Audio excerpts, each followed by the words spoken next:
ہم دیکھتے ہیں کہ یہودی مذہب میں وہ استعمال کرتے ٹرمپٹ لوگوں کو بلانے کے لیے. لکھا گیا اولڈ ٹیسٹیمنٹ میں in the book of numbers chapter number 10 verse number 1 سے 3 میں خدا کہتے ہیں موسیٰ علیہ السلام سے آپ 3 چاندی کے ٹرمپٹ بناؤ. ٹرمپٹ کو کہا جاتا ہے نا, ٹرمپٹ. بونگا تو نہیں کہیں گے لیکن ٹرمپٹ انگریزی میں کہتے. ٹرمپٹ کا استعمال کرو لوگوں کو نماز کی طرف بلانے کے لیے. عیسائیت میں استعمال کرتے گھنٹی بجاتے, چرچ بیل, لوگ کو بلانے کے لیے. کئی قبیلے میں ڈھول کا استعمال ہوتا ہے لوگ کو بلانے کے لیے. اسلام میں استعمال ہوتی ہے انسان کی آواز, اور انسان کی آواز یہ جتنے اعلیٰ ہے ان سے کہیں بہتر ہے اور سریلی ہے. کان کو سریلی ہونے کے علاوہ اس کے اندر ایک پیغام بھی ہے. آذان کا میں ذکر کر رہا ہوں, جو آذان جو ہوتی ہے لوگوں کو صلاح کے لیے بلانے کے لیے.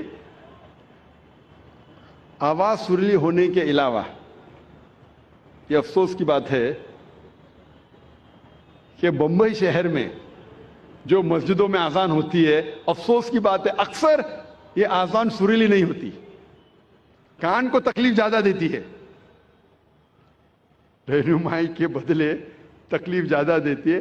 آپ اگر حرمین کی آذان سنیں گے, مکہ کی یا مدینہ کی, ماشاءاللہ آپ کا دل خوش ہو جاتا ہے. وہ آذان آپ کو رب کی یاد دلاتی ہے. بمبئی شہر میں جو آذان ہم سنتے ہیں تکلیف زیادہ دیتی ہے. سب آذان نہیں, اکثر. ہمیں کوشش کرنا چاہیے کہ ہمارے مؤذن کو اکٹھا کر کے ان کو تربیت دینا چاہیے, پریکٹس دینا چاہیے کس طریقے سے آذان دینی چاہیے. کیونکہ آذان کے وجہ سے جب میں انٹرویو کرتا ہوں کئی نو مسلم کو, میں کئی نو مسلم کو جانتا ہوں جو صرف آذان کی وجہ سے اسلام قبول کیے. میں پوچھتا ہوں اکثر نو مسلم سے, آپ کو اسلام میں سب سے زیادہ پسندیدہ چیز کیا لگی؟ اکثر لوگ کہتے ہیں توحید اور کئی چیزیں.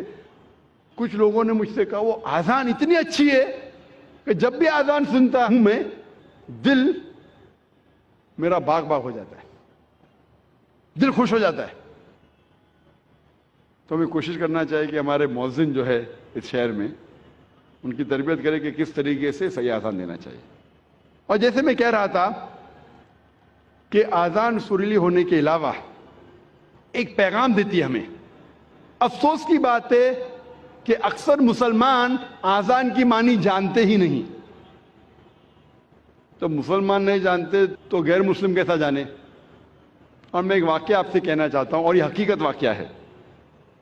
تقریباً 10-15 سال پہلے جب میں کیرلا میں گیا تھا تقریر کرنے کے لیے, اور یہ حقیقت ہے, مجھے مہمان خصوصی بنا گیا تھا اور میرے تقریر کے پہلے ایک غیر مسلم پولیٹیشین کو بلایا تھا.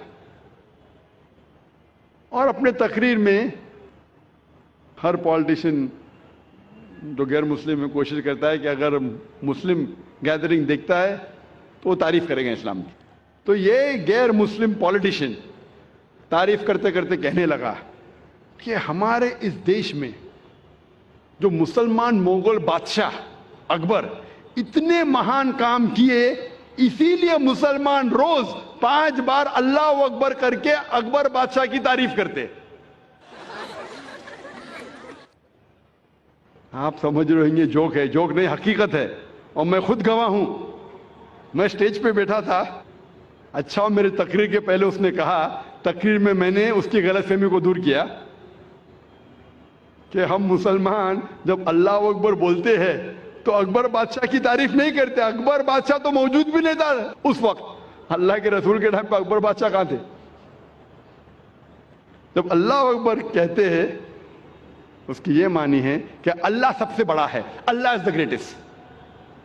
اسی لیے ہر مسلمان کا فرض ہے کہ کم از کم وہ آذان کی معنی کو جانے تاکہ خود کے دل پہ اثر ہو, اور ساتھ ساتھ جو لوگ کو اس کی معنی نہیں پتہ ہے، غیر مسلمانوں کو نہیں پتہ ہے، ان لوگوں کو اس کی معنی بتائے۔ اور اذان میں ہم 4 بار دہراتے اللہ اکبر اللہ اکبر اللہ اکبر اللہ اکبر، اللہ سب سے بڑا ہے، اللہ سب سے بڑا ہے، اللہ سب سے بڑا ہے، اللہ سب سے بڑا ہے۔ اشہد ان لا الہ الا اللہ، میں گواہی دیتا ہوں اللہ کے علاوہ کوئی معبود نہیں، میں گواہی دیتا ہوں کہ اللہ کے علاوہ کوئی معبود نہیں۔ اشہد ان محمد رسول اللہ، میں گواہی دیتا ہوں کہ محمد صلی اللہ علیہ وسلم اللہ سبحانہ وتعالیٰ کے رسول ہے، میں گواہی دیتا ہوں کہ محمد صلی اللہ علیہ وسلم اللہ کے رسول ہے۔ حی علی الصلاح، حی علی الصلاح، آؤ صلاح کی طرف، آؤ صلاح کی طرف۔ حی علی الفلاح، حی علی الفلاح، آؤ فلاح کی طرف، آؤ فلاح کی طرف، آؤ کامیابی کی طرف، آؤ کامیابی کی طرف، آؤ اچھے کام کی طرف، اچھے کام کی طرف۔ اللہ اکبر اللہ اکبر، اللہ سب سے بڑا ہے، اللہ سب سے بڑا ہے۔ جب ہم آذان کی معنی کو جانیں گے پھر ہمارے دل پہ آذان کا اثر اور گہرا پڑے گا۔ صرف عربی نہیں جاننے کے باوجود پڑھتا ہے الحمدللہ ثم الحمدللہ، لیکن اگر اس کی معنی جانے تو انشاءاللہ یہ اور گہرا اثر کرے گا آپ کے دل پر اور آپ کے دماغ پر۔